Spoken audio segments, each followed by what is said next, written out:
nggak salah kalau keluarga korban itu meminta video utuh itu untuk meyakinkan korban bahwa tidak ada intervensi orang lain selama durasi 1x24 jam di dalam video tersebut. Tetapi kalau cuma potongan, setiap orang bisa memotong sekarang.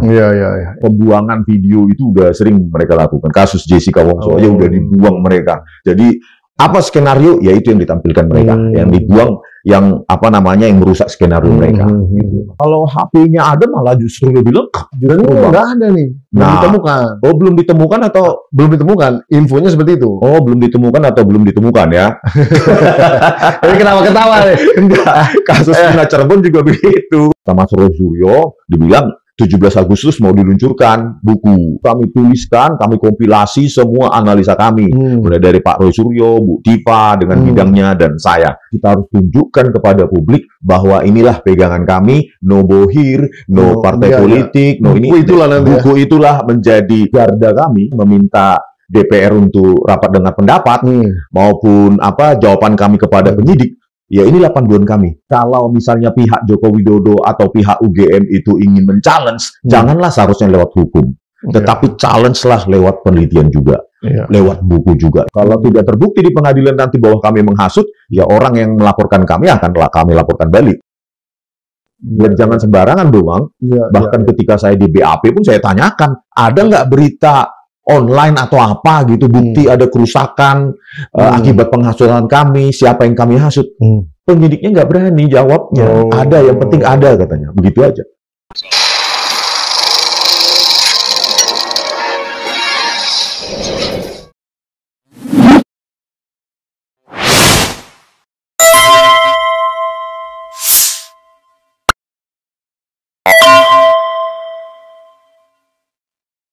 Bismillahirrahmanirrahim. Assalamualaikum warahmatullahi wabarakatuh. Sobat Forum dimanapun Anda berada yang luar biasa.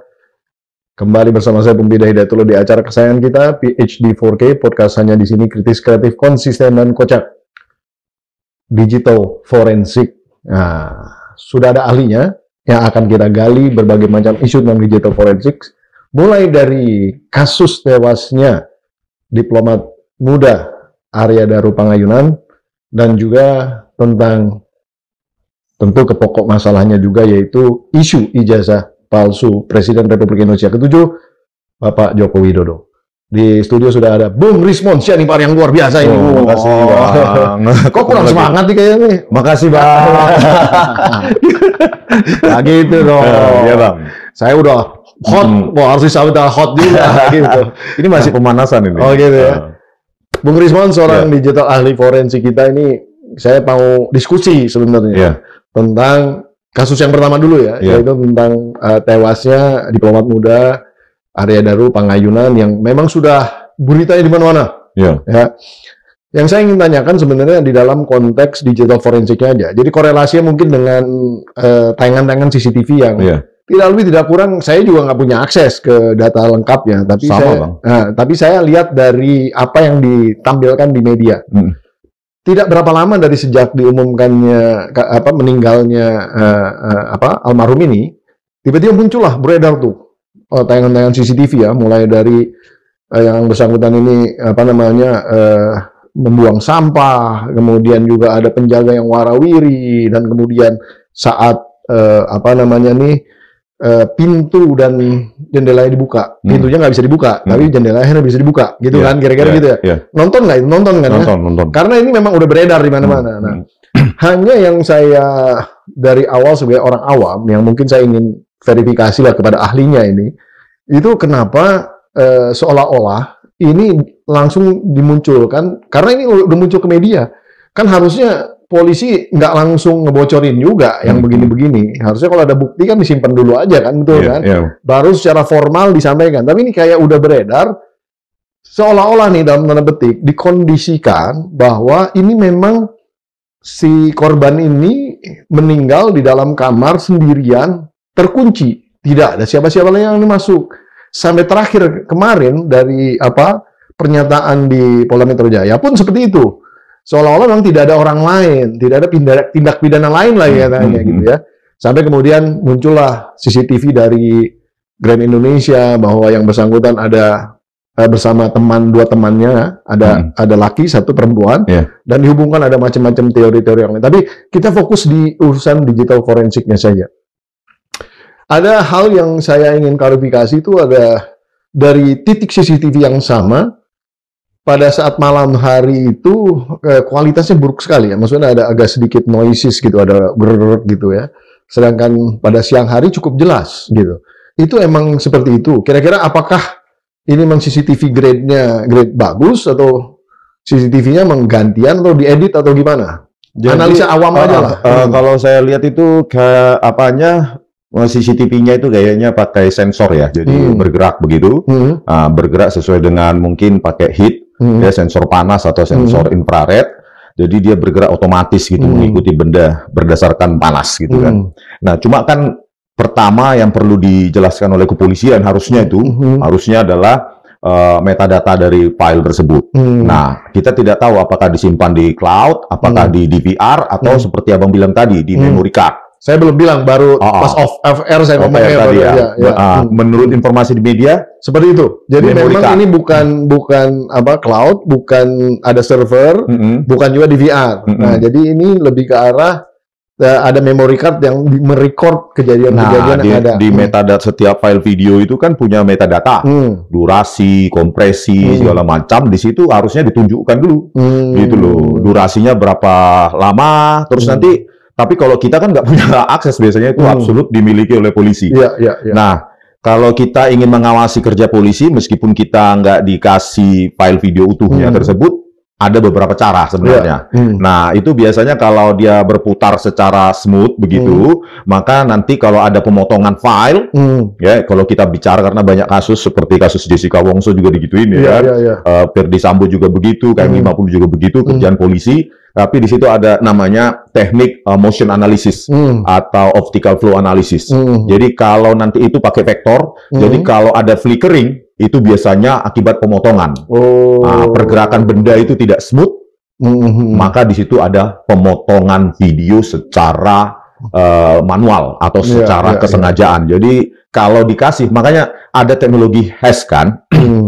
Fungsi hash itu apa? Hash itu adalah sebuah metode atau algoritma sehingga dengan beberapa nilai hash yang direpresentasikan dengan heksadesimal itu 0 sampai 9 A sampai F gitu. Kombinasi dari itu. Nah, misalnya 512 bit fungsi hash tersebut dihasilkanlah 512 bit, isinya adalah nilai-nilai heksa tersebut. Satu nilai heksa itu 4 bit. Nah, jadi 4 dikali 128, berarti ada 128 karakter. Nanti di situ itulah menandakan keutuhan data tersebut, keutuhan dari video tersebut. Harusnya ya polisi harusnya melakukan hash terhadap full video tersebut, terus bisa dong ahli dari korban itu dikasih untuk cross examination seperti yang diusulkan oleh Bang Reza ya di sini ya. Jadi dikasih cross examination karena mereka sudah punya nilai hash tersebut untuk menjaga integritas atau keutuhan data tersebut. Nggak masalah dikasihkan ke ahli dari si korban karena dia punya hak juga kan untuk menganalisa. Nah, kalau korban meminta keluarga korban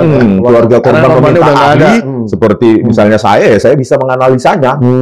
Begitu, itu harusnya hak korban itu juga punya hak keluarga lah. Hak keluarga korban udah nggak bisa, keluarga korban harusnya punya, karena kan untuk itulah nilai hash atau fungsi hash itu ditemukan.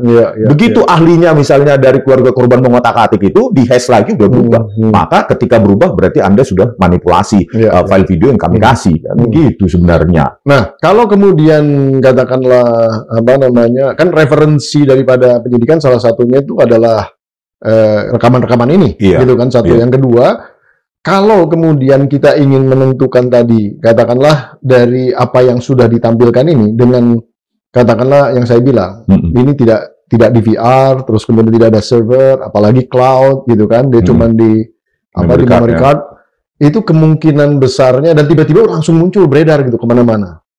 Itu kemungkinan rekayasanya tinggi nggak sebetulnya? Ini kita bicara kemungkinan. Sembarang berkas digital itu kan sangat rentan terhadap manipulasi.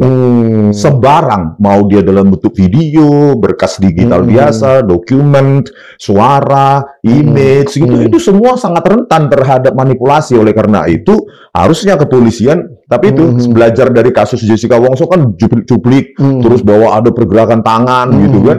Tapi integritas data nggak dijaga. Ya, inilah makanya saya minta kalau memang keluarga korban itu masih ragu dengan integritas kepolisian, harusnya menuntut itu. Menuntut video utuh dari memory card tersebut. Video utuh. Paling tidak pada rentang waktu kira-kira kejadiannya kapan itu? Yang seluruh di memory card lah. Oh, yang semuanya iya, di cloning kan, di forensik cloning, terus ada nilai hash-nya. Nah, itulah dia pegang, polisi pegang. Dikasihlah file videonya karena nilai hash-nya itu sudah mereka pegang, misalnya RAM 512 bit itu. Sudah polisi pegang, mau Anda ubah di sini terserah. Ketika kami hash lagi, oh berarti video yang Anda pegang sudah Anda ubah. Jadi inilah kuncinya sebenarnya, referensi dari nilai hash ini gitu loh. Nah, itu pakai apa menghitung hash-nya? Ada software-nya atau bagaimana? Ada software-nya, bisa program sendiri gitu. Kalau kita punya alat komputasi yang cukup tinggi, kemampuan komputasinya bisa dibuat sendiri, diprogram sendiri. Bahkan sekarang software juga banyak kan. Software untuk menghitung hash dari sebuah file video utuh begitu. Jadi 1 bit pun 1 bit pun diubah di video itu tersebut, berubah semua itu nilai hash-nya 512 bit itu gitu loh. Jadi ya nggak salah kalau keluarga korban itu meminta video utuh itu karena nilai hash sudah dipegang oleh polisi gitu. Itulah untuk meyakinkan korban bahwa tidak ada intervensi orang lain selama durasi misalnya 1x24 jam di dalam video tersebut. Tetapi kalau cuma potongan, setiap orang bisa memotong sekarang. Iya. Itu yang jadi persoalan. Iya. Jadi tadi kata-katanya itu yang menarik itu integritas data itu. Yang keutuhan data itu harus dijaga dan diyakinkan keluarga korban dengan data yang dijaga ini bisa. Asal jangan diberikan ke orang lain, ini loh video utuhnya. Begitu harusnya transparansi, Bang. Inilah yang nggak dimiliki oleh kepolisian, sehingga terjadi narasi-narasi kan? Iya, jadi spekulasi, analisa-analisa berbagai macam muncul lah. Karena cacat histori dari polisi ini yang sering memanipulasi barang bukti digital, terutama video. Begitu, Bang. Jadi kalau nanti Abang katakan tadi bahwa ada kalau malam itu gelap, sensor mungkin ya. Nah, ketika dia gelap, langsung modenya mode malam ya, night mode, night vision.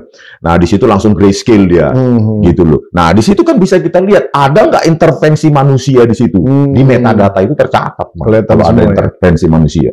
Oke, kalau misalnya kemudian, mohon maaf nih ya, yang namanya CCTV sudah dimanipulasi, terus kemudian juga teleponnya hilang, HP-nya.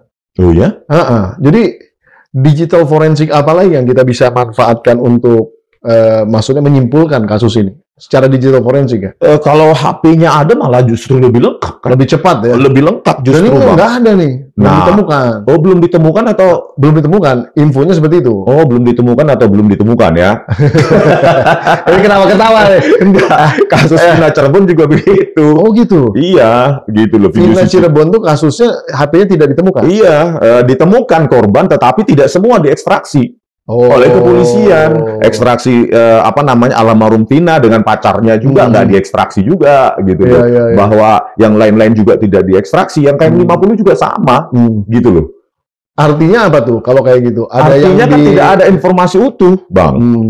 Informasi agak sulit sebetulnya. Ya, misalnya dalam video tersebut, misalnya dalam video yang sudah terjaga integritasnya, keutuhannya, ternyata ada orang lain di situ, kan? Ternyata ada orang. Nah, orang lain ini siapa kan bisa dicari lewat data-data yang ada di HP korban. Bu Rismon, kalau misalnya gini, HP hilang. Kalau HP-nya hilang itu bisa di-tracking nggak? Tergantung jenisnya, Bang. Kalau iPhone lebih bisa. Oh, iPhone lebih bisa? Iya, kalau yang lain tergantung. Samsung kalau nggak salah, Samsung lupa saya. Samsung mungkin ada. Berarti Android lah ya? Berarti Android. Ada kemungkinan bisa. Bisa juga ya? Iya. Artinya pakai lewat triangulation nanti. Oh, gitu, Bang.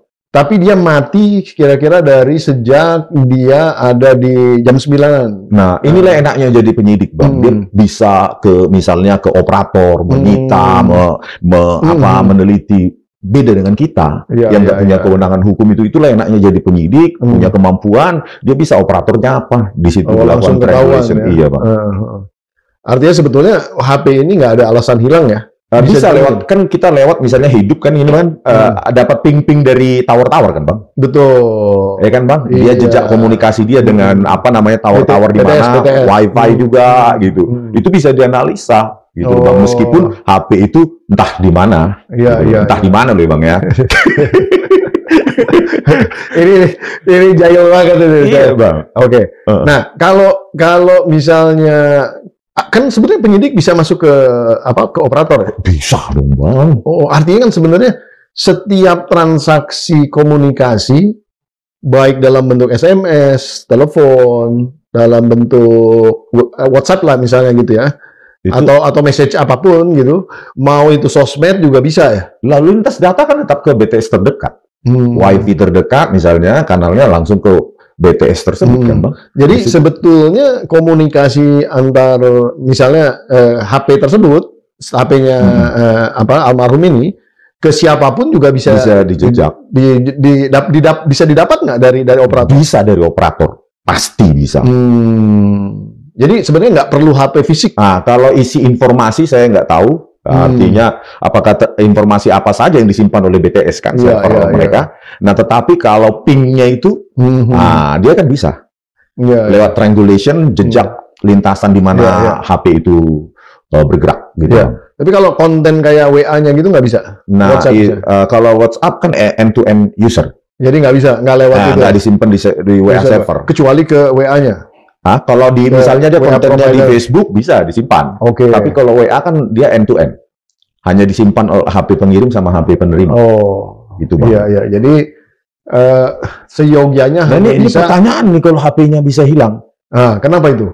Ya kenapa? Nanti saya analisa lebih lanjut, Bang. Ini belum sempat soalnya saya analisa karena urusannya itu. Kalau saya menemukan ada flickering, artinya itu ada pemotongan, maka di situ pasti ada kesengajaan menyembunyikan atau menghapus informasi. Itu gampang kok. Flickering itu dengan motion analysis, kalau vektornya tiba-tiba panjang antar benda itu di antar frame itu selisih satu frame tapi dia pergerakannya itu sangat panjang, itu berarti pemotongan. Bahkan misalnya jadi acak dia tempatnya, itu udah pasti pemotongan lewat motion analysis. Iya. Berarti kalau HP-nya hilang ini jadi question mark-nya tuh tanda tanya tambah gede, Bang, gitu dong. Oke. Saya rasa kita artinya kalau misalnya HP nggak ada, terus kemudian CCTV-nya seperti itu, digital forensik yang lain mungkin bisa dimanfaatkan, nggak ada? HP keluarga. HP keluarga ya, dari sekitarnya, orang dekatnya, orang terakhir berkomunikasi. Iya, kan ada jejak digitalnya dia, misalnya di media sosial yang lain, misalnya yang bukan WhatsApp, misalnya Facebook, TikTok, dan lainnya itu kan bisa diekstrak, Bang. Semua metadatanya semua. Iya. Kalau komputernya sebenarnya ada. Kalau nggak salah laptopnya ada, dapat. Tapi memang kita nggak tahu isinya apa. Jadi mungkin bisa juga keluarga minta apalagi respon ngeliatin itu. Bisa, Bang. Bisa. Makanya saya bilang bahkan harusnya nggak tahu undang-undang kita KUHP mengatur bagaimana, harusnya keluarga korban atau pengacara korban itu punya hak terhadap data tersebut. Karena kan setiap berkas digital, bukan hanya video tadi itu kan bisa di-hash. Di cloning pun, ya kan, Bang, misalnya HP ini di cloning kan ada langsung di auto generate yang namanya hash, nilai hash. Mau diubah-ubah di sini pun akan hashnya berubah, maka ada ubah gitu. Jadi itulah fungsi fungsi integritas data gitu, Bang. Bung Rismon, ini kalau misalnya datanya pun misalnya udah di HP-nya pegang orang terus dihapus, masih bisa, Bang, masih bisa.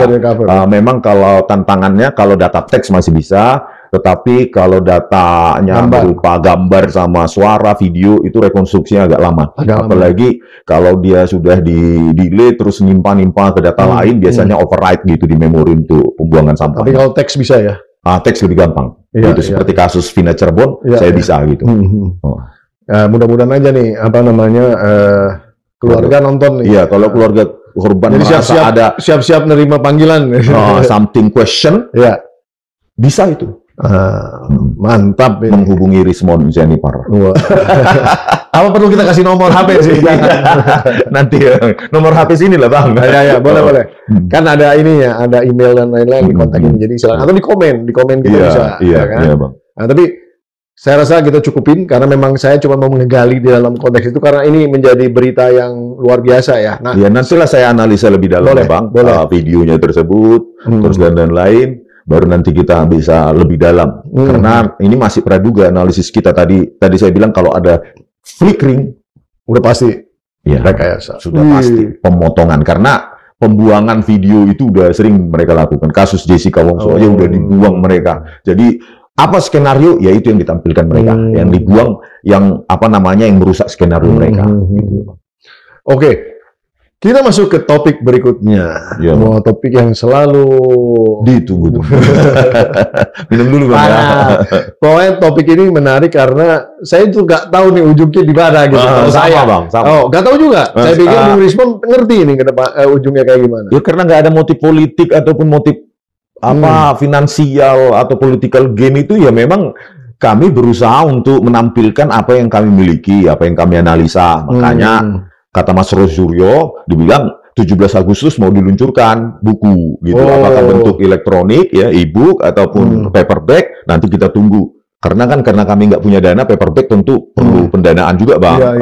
Atau ada publisher yang mau mendukung kan begitu. Tapi kalau dalam bentuk e-book kayaknya bisa. Nah, itu kami tuliskan, kami kompilasi semua analisa kami. Mulai dari Pak Rosuryo, Bu Tifa dengan bidangnya dan saya. Biarkan masyarakat. Jadi ini memang khusus tentang isu ijazah Pak Jokowi. Iya, karena supaya jangan tercecer juga, Bang. Judulnya nanti apa? White book ini. Belum kalau judul. Bukan black box. Pokoknya di situ semua algoritma, semua metode forensik, metode image, video yang sudah saya buat terutama itu saya kompilasi supaya jangan tercecer. Sudah ada publisher yang penerbit yang akan menerbitkan? Belum Bang, ini masih penulisan. Sebenarnya penulisan udah hampir tuntas, cuma biasalah spelling checker dulu, spelling checking dulu kan, spelling. Pakai bahasa Indonesia kan? Bahasa Indonesia dan nanti bahasa Inggris pasti ujungnya Bang. Jadi ini untuk menegaskan bahwa kami itu nggak ada bohir lah. Iya, ada bohir. Toko politik, biru, merah, segala macam nggak ada lah Bang, nggak ada murni. Padahal mau ada bohir. Bahkan kami kayaknya buta kalkulasi politik, buta resiko segala macam justru. Iya. Enggak, maksudnya tuh tuduhan ada bohir tuh dari mana ya kira-kira muncul? Dari seberang. Bukan, maksudnya tuh apa yang menyimpulkan adanya bohir itu? Kan nggak ada untungnya juga sebetulnya kalau ada bohir yang mendanai. Betul kan sebenarnya logikanya? Misalnya saya punya duit nih, istilahnya saya mau sponsorin Bung Rismond untuk ngegangguin Pak Jokowi, apa untungnya gitu? Karena kan sebenarnya nggak ada. Gitu. Saya juga nggak masuk akal gitu sebetulnya kan. Tapi itu mungkin kenapa mereka bisa sampai ke Desa Ketoyan kan begitu, terus ke Solo, ke Jogja gitu. Padahal kampungnya di balik di sana, Rismond siapa yang membiayain misalnya begitu. Padahal ya nggak mahal-mahal banget. Kan itu kan perjalanan aja. Iya, perjalanan modal HP buat ngesut-ngesut. Iya, ngesut dan hotel juga hotel syariah. Yang penting bersih, murah. Kan gitu. Yang penting nyaman kan Bang, nggak perlu hotel berbintang segala macam. Ya itulah memang paket hemat gitu loh. Ya, makanya uang sendiri paket hemat. Gitu Bang. Jadi itulah, dan banyak juga yang akan kita tuliskan mulai tentang lembar pengesahan skripsi, terus ijazah yang kami bandingkan dengan Pronojiwo itu ya temuan yang pernah kita bahas di sini juga kan. Udah pernah, tapi ada juga yang belum pernah saya ungkapkan. Misalnya kita bandingkan ijazah Pronojiwo yang diuploadnya sendiri dengan ijazah Pak Jokowi yang diupload Dian Sandi Utama. Harusnya kalau satu template maka proses percetakan tuh sama. Ternyata setelah saya bandingkan dengan sejumlah metode seperti untuk menganalisa lapisan, struktur lapisan itu pakai Cummins clustering,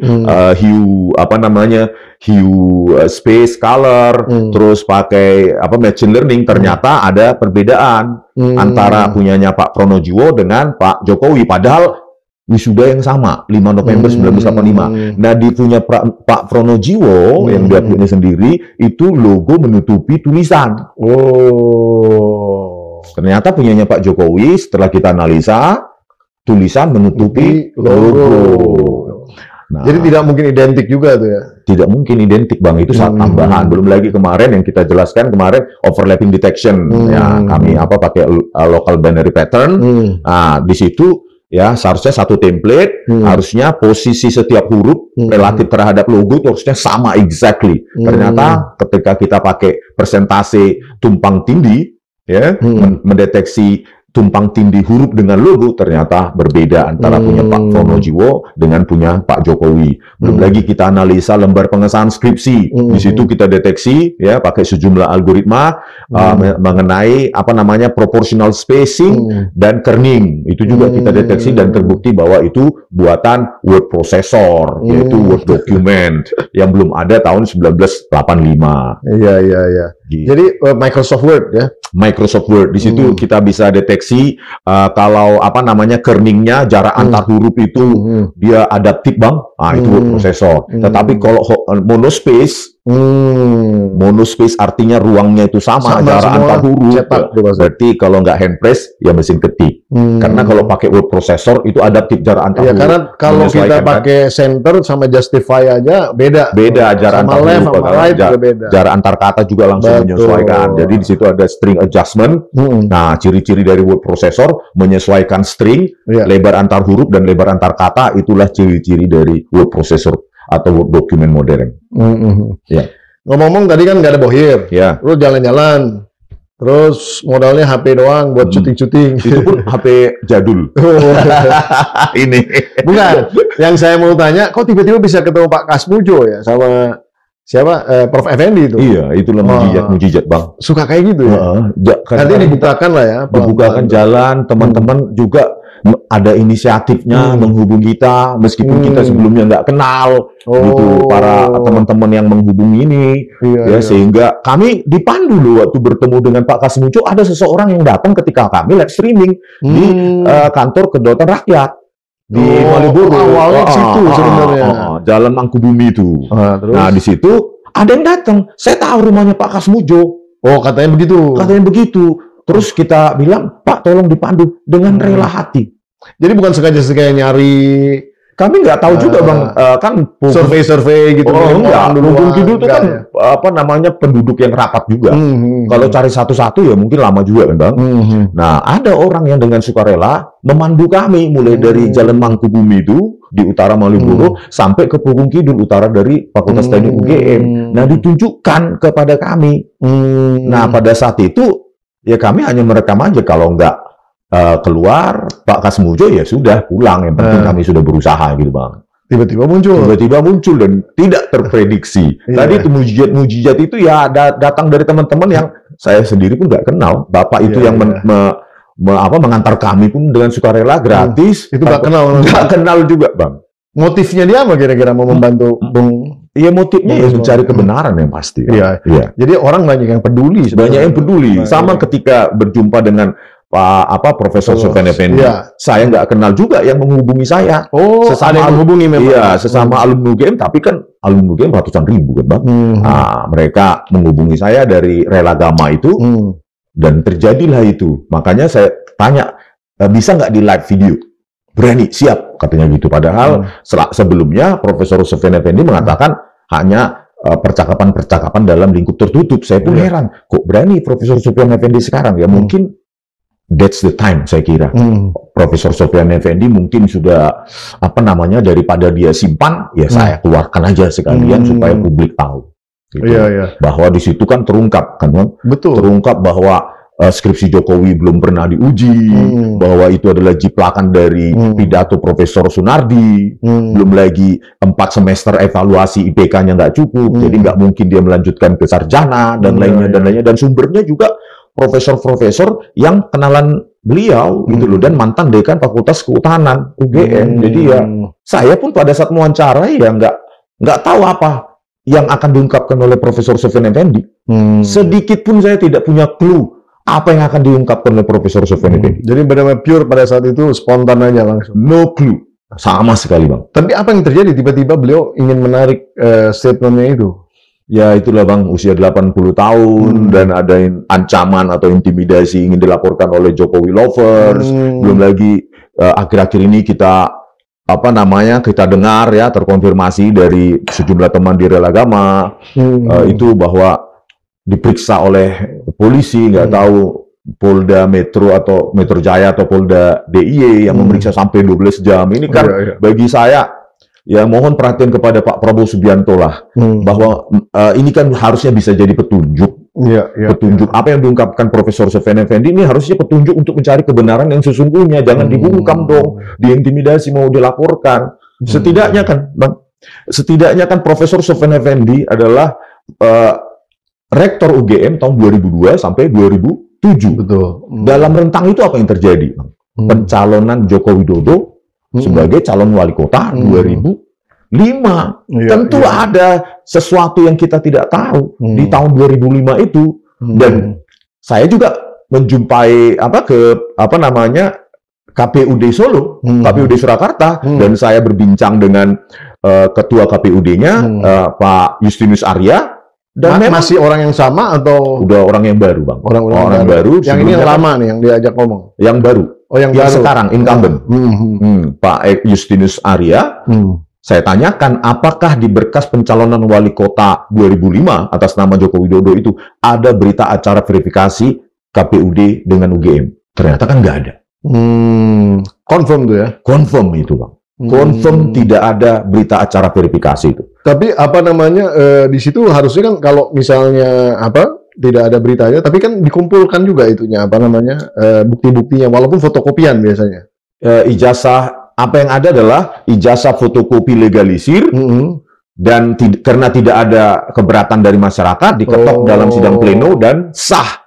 Itu yang jadi cuma hanya menawarkan kepada masyarakat bahwa ini ada keberatan nggak gitu. Dan itu pun tidak dilakukan. Bagaimana masyarakat tahu? Seharusnya kan dilakukan public expose sebelum kontestasi itu pilkada. Ternyata itu pun tidak dilakukan. Harusnya dalam public expose itu kan minimum riwayat pendidikan dibacakan oleh KPUD. Tetapi tidak dilakukan. Dari mana tahu masyarakat bisa keberatan kalau tidak dilakukan public expose? Kan tertutup juga, Bang. Oleh karena itu mereka tidak melakukan pekerjaannya dengan seksama gitu. Jadi ya itulah yang terjadi mulai dari KPUD Surakarta ternyata ijazah yang digunakan untuk calon wali kota sampai calon presiden 2014 dan 2019 ternyata tidak diverifikasi dengan baik. Waduh. Jadi kalau demikian berarti sebetulnya subjek yang aslinya itu gimana? Subjek yang maksudnya yang dipegang, Bang, ya, dokumen aslinya di mana gitu. Maksudnya kan kalau misalnya memang ada yang palsu kan harus ada subjek yang aslinya gitu ya. Gimana itu? Jadi kalau hipotesis kami atau premis kami adalah skripsi yang bodong kan kalau skripsi yang bodong, maka apapun dokumen analog yang dihasilkan dari skripsi yang bodong ini maka dia pasti ijazah bodong. Makanya ketika wawancara dengan Profesor Kuncoro kan saya sebutkan bahwa itu kan aturannya sangat ketat, bahwa di dalam setiap skripsi ketika dikumpulkan di UGM tersebut, maka yang paling utama dilihat adalah dua lembar pengesahan. Pertama lembar pengesahan pembimbing dan kedua lembar pengesahan penguji. Dan itu tidak ada. Makanya ketika saya bertemu dengan Profesor Sofyan Effendi kan disebutkan ketika ditanya ke pihak UGM, profesor di kenalan beliau maupun mantan dekan Fakultas Kehutanan UGM maupun petugas perpustakaan memang disimpulkan bahwa skripsi itu tidak ada lembar pengesahan penguji karena memang tidak pernah diuji. Nah, skripsi yang tidak pernah diuji kan nggak mungkin bisa menghasilkan ijazah. Kalau Abang bilang tadi, mana yang aslinya mana? Yang dipegang itu mau asli mau palsu menurut Pak Jokowi itu tidak mungkin lahir dari skripsi yang tanpa melalui proses yang legal. Makanya saya berani menyimpulkan ijazah yang dipegang oleh Pak Jokowi adalah palsu. Oke. Tapi kemarin ada itu tuh reuni. Nggak ikutan reuni. Reuni kan begitu, Bang. Ternyata ADART pada saat zaman Pak Ganjar Pranowo sebagai Ketua Agama itu sudah diubah. ADART-nya. Gimana itu? Bahwa mereka yang nggak lulus pun bisa menjadi alumni UGM, asalkan punya nomor induk mahasiswa 1 tahun, 2 tahun, meskipun DO, drop out, nggak lulus, itu tetap dikategorikan sebagai alumni UGM, dan dia berhak untuk reuni. Jadi reuni kemarin itu tidak mengkonfirmasi apapun, apalagi keaslian ijazah yang dimilikinya. Iya. Soalnya saya juga sama, saya ini alumni ITB juga, walaupun saya nggak selesai. Nah, di ADRT ITB juga gitu ya? Iya, sama. Alumni itu hanya yang masuk, bukan yang pernah lulus. Masuk. Iya. Alumni ya. Nah, tapi pertanyaannya sekarang itu apa reuninya reuni beneran itu? Nah, itu Bang. Belum ngeliat. Pertanyaan kita bersama itu. Saya tidak bisa menyimpulkan apapun kecuali saya fokus ke situ, mengidentifikasi setiap orang di situ. Tetapi basis saya adalah orang yang pernah atau yang ikut reuni itu tidak menandakan bahwa mereka lulus. Hanya menandakan dia alumni UGM berdasarkan ADART yang telah diubah oleh Pak Ganjar Pranowo. Ya, sebetulnya masuk akal sih, alumni itu masuk ya sebenarnya. Karena yang namanya alumni itu kan di dalam konteks ini kan masuknya itu udah susah banget gitu. Iya, lulusnya lebih susah. Lulusnya lebih susah, masuknya gitu. Susah ya Bang. Iya. Tapi itulah kemarin bahwa yang kita perbincangkan ini jangan dipersepsikan untuk merusak nama UGM. Kami sendiri bertiga kan alumni UGM asli, ya kan Bang. Nah, jadi jangan ini dipersepsikan secara liar bahwa kami merusak alma mater kami. Bukan, ini untuk mendesak justru UGM untuk membuka keseluruhan proses akademik Pak Jokowi. Karena seperti yang ditampilkan di Tirtipidum itu, kita bisa lihat bahwa Pak Jokowi ternyata sejak awal terdaftar sebagai sarjana muda. Jumlah SKS-nya cuma 122 SKS, 88 SKS mata kuliah wajib, 34 SKS mata kuliah pilihan. Bagaimana ceritanya bisa skripsi KKN dan lulus sebagai sarjana? Kalau sarjana muda itu harus skripsi juga. Kalau sarjana muda tidak Bang. Kalau minimal SKS 120 SKS. Oh, minimal 120 SKS. Iya, 120 SKS. Udah bisa dapat sarjana muda. Makanya IPK nggak ada batasan. Nah, saya tidak tahu tuh Bang. Nah, tetapi menurut informasi Profesor Sofyan Effendi, 4 semester pertama itu ada seleksi ketat, yaitu IPK harus lewat dari 2. Iya, di mana begitu DO, drop out kan begitu Bang. Jadi makanya saya bilang, apakah Pak Jokowi lulus sarjana muda, apakah drop out di tengah jalan, sesuai dengan apa yang dikatakan Profesor Sofyan Effendi. Sarjana muda itu ada ininya, ada apa ijazahnya? Ada katanya Bang. Oh, ada. Dapat gelar juga? Dapat gelar juga, BSc saat itu, Bachelor of Science. Kan, Nah, yang paling menggelitik adalah semakin menguatkan ini, kepalsuan ijazah Jokowi ini adalah seperti yang ditampilkan oleh Tirtipidum, yaitu transkrip nilai. Transkrip nilai yang ditampilkan itu bukan transkrip nilai dengan standar atau format baku dari UGM. Iya, Bang. Udah dibandingkan juga. Sudah, ya. Pak Roy Suryo dan Bu Tifa sudah memiliki transkrip nilai tahun 85 Fakultas Kehutanan UGM, dan di situ nilai-nilai itu tidak ditulis dengan tangan. Yang ditampilkan di Tirtipidum kan tangan, A, B, C. Dan yang kita miliki, dipegang oleh Bu Tifa, itu transkrip nilai sangat formal, baku, dan diketik mesin ketik. Kelihatan tuh ya mesin ketik. Kelihatan itu Bang. Jadi udah diverifikasi itu. Iya, kelas UGM kelihatan saat itu, gitu loh. Punya format yang baku, sementara yang ditampilkan oleh Tirtipidum seperti kayak belum selesai, atau transkrip nilai sementara gitu. Jadi dari tapi ada transkrip nilai sementara ada. Bisa jadi Bang. Yang pasti itu bukan final. Iya. Transkrip nilai finalnya akhirnya ketika lulus seseorang ya dikasih dengan format bakunya, yaitu pakai nilai itu tadi A, B, C, D itu dengan mesin ketik saat itu. Iya. Nah, yang kita herankan adalah bagaimana mungkin institusi UGM itu tahun 85 transkrip nilai pakai mesin ketik, sementara lembar pengesahan Joko Widodo tahun 85 itu sudah pakai word processor. Mahasiswanya kok lebih canggih daripada UGM-nya gitu loh Bang. Itu. Mungkin kan ada film sore tuh sekarang, Istri dari Masa Depan katanya. Nah, jangan-jangan ini ada penulis skripsi dari masa depan gitu. Bisa jadi pakai lorong waktu. Iya. Ini kan karena kebetulan filmnya kan booming gitu kan, jadi cerita itu aja. Nah, sekarang status infonya sudah naik ke penyidikan ya, Bung Rizpon. Langkah-langkah hukumnya gimana dari Bung Rizpon dan kawan-kawannya? Banyak langkah hukum yang dilakukan oleh tim hukum kan, melapor ke ketidakpuasan kami ke Polda Metro Jaya kan. Mereka menaikkan penyidikan, tetapi ijazah yang dikatakan asli yang disita pun tidak pernah ditunjukkan kepada publik. Bahwa hasil gelar perkara khusus kemarin mengatakan bahwa bukti yang kami tampilkan atau kami sajikan adalah bukti sekunder. Jadi diberhentikan penyelidikan itu di Bareskrim dengan alasan bukti kami sekunder. Padahal kami memfoto sendiri skripsi itu, lembar pengesahan itu, tetapi itu dianggap sekunder. Dan ironisnya, ya, bukti media sosial yang dianggap sekunder, yaitu yang diupload oleh Dian Sandi Utama, itu bukti yang mereka anggap sekunder, ya, dari media sosial. Justru sumber media sosial lah yang mereka pakai para pelapor untuk melaporkan kami. Ketika mereka melaporkan, mereka pakai bukti yang berasal dari media sosial, YouTube, TikTok, dan lainnya, ya, untuk pasal-pasal pencemaran nama baik, fitnah, dan penghasutan. Buktinya dari media sosial. Tetapi ketika kami melaporkan atau mendumaskan, pihak TPUA dianggap itu bukti sekunder. Itulah standar ganda dari kepolisian kita. Gitu. Apa karena memang pasal yang ini kan beda?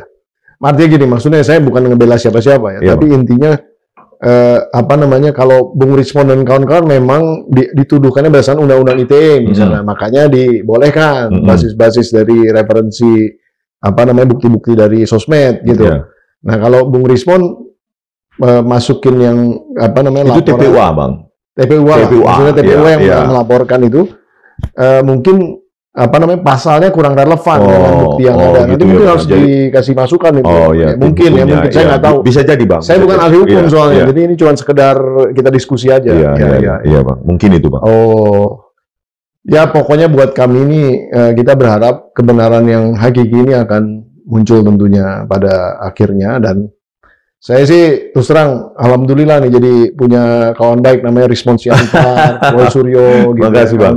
Tetapi inilah, Bang, saya tambahin dikit bahwa kita kan mendeklar bahwa kita saintis, mendeklar bahwa kita basisnya penelitian. Oleh karena itu kita harus tunjukkan kepada publik bahwa inilah pegangan kami, no bohir, no partai politik, no ini. Buku itulah menjadi garda kami, baik ketika nanti meminta DPR untuk rapat dengar pendapat maupun jawaban kami kepada penyidik. Ya, inilah panduan kami, penelitian kami ini. Oleh karena itu kalau misalnya pihak Joko Widodo atau pihak UGM itu ingin men-challenge, janganlah seharusnya lewat hukum, tetapi challenge-lah lewat penelitian juga, lewat buku juga. Itu membuat bangsa kita semakin bermartabat, menghargai bahwa penelitian itu janganlah ke penyidikan. Gitu loh. Itulah sebenarnya Pak Joko Widodo kalau merasa benar, tuliskan. Banyak ahli dari pihak UGM atau pihak Pak Joko Widodo untuk men-challenge buku kami. Disitulah tempatnya yang paling bermartabat menurut saya. Tadi dikatakan mau menggunakan bahasa Inggris untuk bukunya juga untuk versi bahasa Inggrisnya akan ada. Ini karena ada hubungannya dengan yang tempo hari teman-teman diaspora itu mau membawa ke Amnesty Internasional atau gimana? Iya, tentu. Tentu. Itu ada hubungannya itu. Tentu. Jadi bukan bermaksud seperti apa yang dikatakan Profesor Kuncoro merusak nama baik UGM sampai ke tingkat internasional. Bukan begitu. Tapi kan UGM sendiri tidak terbuka. 15 April 2025 kami meminta sebagai alumni ditanya standing kalian siapa, langsung dijawab begitu. Jadi ya oleh karena itu ya kami akan buka ini riset ini dalam bahasa Inggris, ya bisa jadi lampiran bagi surat-surat kami ke International Amnesty, ke UN, ke US Senate, US Presiden, dan lembaga-lembaga dunia yang lainnya. Jadi karena di situ kan dikatakan bahwa kami mengalami suratnya itu surat dari Forum Diaspora Indonesia bahwa kami mengalami apa yang dikatakan kriminalisasi. Nah, inilah karya kami, dan oleh karena inilah kami dikriminalisasi. Gitu, Bang. Siap tapi ya menempuh konsekuensi apa aja. Iya, semua harus siap untuk kebenaran. Iya, dan kami akan, kalau tidak terbukti tuduhan-tuduhan ini, kami akan melaporkan balik. Mereka juga yang melaporkan kami atas tuduhan terutama penghasutan, itu juga harus siap-siap gitu loh. Karena mereka juga ada kemungkinan menghasut begitu ya. Iya, Kalau tidak terbukti di pengadilan nanti bahwa kami menghasut, ya orang yang melaporkan kami akan kami laporkan balik. Biar jangan sembarangan dong, Bang. Ya, jangan sembarangan menyimpulkan kami penghasutan tanpa ada bukti material. Bahkan ketika saya di BAP pun saya tanyakan, ada nggak berita online atau apa gitu, bukti ada kerusakan akibat penghasutan kami, siapa yang kami hasut. Penyidiknya nggak berani jawabnya. Ada, yang penting ada katanya. Begitu aja. Ya, susah juga kalau misalnya tiba-tiba ada rekayasa lagi ya. Iya, nanti harusnya langsung transparan. Iya, sekian kasusnya di mana, gitu loh. Apakah ada barang yang rusak, rumput yang rusak atau apa, kan TPUA kan bersurat ke UGM, resmi dibalas. Makanya datang kami diminta sebagai ahli yang kebetulan alumni UGM 15 April di UGM, dan itu mereka ada korespondensi, surat menyurat. Begitu juga ke rumah Pak Jokowi, tetapi mereka yang pro Jokowi, pro Joe dan lainnya itu mendeskripsikan itu sebagai penggerudukan. Ini yang menjadi interpretasi mereka, padahal tim TPUA ya sudah korespondensi baik ke pihak Pak Jokowi juga, dan ada izin keramaian segala. Ada izin juga, Bang, mereka mintakan juga. Kalau rumput nggak ada yang rusak, tapi rumputnya bergoyang-goyang. Makanya tanyalah kepada rumput yang bergoyang. Waduh, ya mudah-mudahan lebih cepat terbuka ini semuanya, kebenaran lebih baik. Nah, saya sebenarnya udah terlalu tahu detail tentang Bang. Nanti saya kasihkan e-booknya ya, Bang, ya, kalau terjadi ya, Bang, ya. Nanti itu boleh tuh nanti. Kalau perlu launching di sini barang kita. Nanti saya bilang Pak Roy. Kita launching di sini, nanti terus kemudian dari buku itu nanti kita tawarkan, kalau yang mau beli gitu, sponsorin, kan lumayan lah. Jadi ada bohir juga pada akhirnya. Bohirnya masyarakat, kaitan masyarakat yang simpati. Yang pertama kita bahas, Bang, CCTV itu nanti saya pelajari dulu, Bang, ya. Nggak apa-apa. Nanti kita next time, kan jarang-jarang ada Jakarta nih. Momennya memang harus saya culik dulu nih. Jadi saya analisa dulu frame demi frame. Nah, terus sekaligus kita mintakan apa upaya-upaya kita kepada keluarga korban kalau mereka merasa ada kejanggalan, kan? Iya. Nanti kita kita ketemu lagi. Sering ke Jakarta juga kan? Maksudnya dalam waktu dekat ini akan sering ke Jakarta kan kira-kira. Terutama kalau dipanggil. Saya baru ngomong gitu. Pokoknya kalau ke Jakarta jangan ragu-ragu, kita ngumpul di sini. Minimal nggak usah taping, tapi kita ngopi aja, Bang, ya. Oke, Bang. Luar biasa, Bung Rismon. Mungkin ada kalimat penutup untuk audiens PSI4K, silakan. Untuk memperkaya demokrasi kita, memang perdebatan argumentasi ilmiah akademik itu sangat dibutuhkan di Republik ini. Kepada Pak Prabowo Subianto, jangan matikanlah keberanian para akademisi peneliti ini untuk mengutarakan apa yang ditelitinya.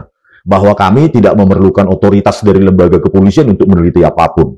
Inilah negara kita, Pak. Rawatlah demokrasi ini, Pak Prabowo Subianto, supaya anak-anak bangsa ini berani bersuara. Jangan diliputi oleh rasa takut, sehingga mereka menjadi generasi-generasi pengecut. Terima kasih, Bang. Itu luar biasa. Terima kasih, Bung Rismon. Nah, Sobat Forum yang luar biasa, dimanapun Anda berada, tadi itu Bung Rismon Sianipar, yang memang seorang ahli digital forensik yang kalau ditanya dikit aja langsung menjabar, ini panjang banget, luar biasa. Nah, tentunya semangat daripada podcast kali ini di dalam konteksnya adalah untuk melihat bahwa sesuatu itu yang terlihat belum tentu menjadi suatu kebenaran. Tapi kebenaran itu harus benar-benar bisa dibuktikan di dalam bentuk satu referensi keaslian. Tentunya keaslian ini bisa diverifikasi dengan menggunakan basis-basis metodologi saintifik yang memang bisa dipertanggungjawabkan. Nah, oleh karena itu semangatnya adalah akademisi tentu referensinya saintifik. Nah, kalau kemudian akademisi bermain politika, itu udah tidak relevan lagi. Artinya kebenaran harus berbasis daripada semangat untuk kemudian menjaga integritas daripada para akademisi-akademisi kita dalam beropini, dalam kemudian berpendapat, dan dalam menyajikan produk-produk ilmiah ke depan tentunya. Nah, ini jangan sampai bisa diganggu di dalam konteks kriminalisasi hukum. Nah, oleh karena itu kita berharap bangsa Indonesia menjadi bangsa yang berwibawa, dan kemudian bangsa yang besar, dan tentunya bangsa yang memberikan keadilan. Nah, oleh karena itu nonton terus PhD 4K sampai di episode berikutnya. Tentunya nanti Bung Rismon Sianipar nanti akan kita undang terus, karena banyak hal yang akan kita bahas di dalam konteks membongkar yang namanya berbagai kejahatan tentunya dari sisi digital forensik. Saya Budi Hidayatullah undur diri, sampai di episode berikutnya. Wassalamualaikum warahmatullahi wabarakatuh. Waalaikumsalam.